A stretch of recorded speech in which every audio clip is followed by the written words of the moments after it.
Ikaw? Sobrang babayero mo. Kahit may asawa ka na, nakuha mo pang mambabae? Hindi ka pa ba nasanay? Mas marami yung babae kaysa lalaki, di ba? Isang lalaki, 5 babae yung katumbas. Ano ang ibig mong sabihin? Dalawa pa lang kayo eh. Kulang pa ng 3. Pwede bang bawas-bawasan mo yung kayabangan mo? Bakit? Nag-asawa ka ng gwapo eh. 5 bayo nga lang nagagawa mo sa akin eh. Tapos naghahanap ka pa ng 5 babae? So tig-1 bayo na lang kami. Ganon.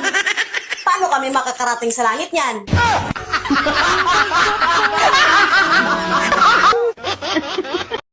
Han, matulog na tayo. Antok na ako eh. O di matulog ka, hindi ko naman dala ang higaan. Hindi kasi ako makatulog pag wala ka sa tabi ko. Ba't di ka makatulog na wala ako? Hindi naman ako higaan. Gusto ko kasi amoy ng kilikili mo. Hanap-hanap ko bago ako matulog. Lalo na pag hindi ka nakapag-roll on. Naku, matulog ka na.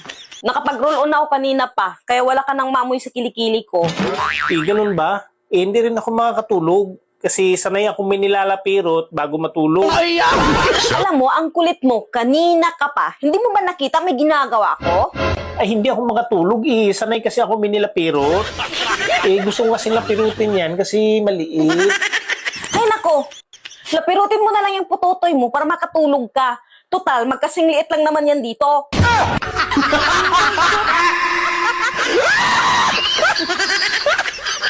Mahal, bakit hindi ka nagagalit at nagsiselos pag may nagkagusto sa akin na babae? Pero pag iba niyan, katakot-takot na away na. Kaya hindi ako nagagalit kasi gusto ko maka-experience din sila ng maliit. Lugi naman ako, no? Pag ako lang, pagkaperanggot, hindi na dapat pagsisilusan pa. Na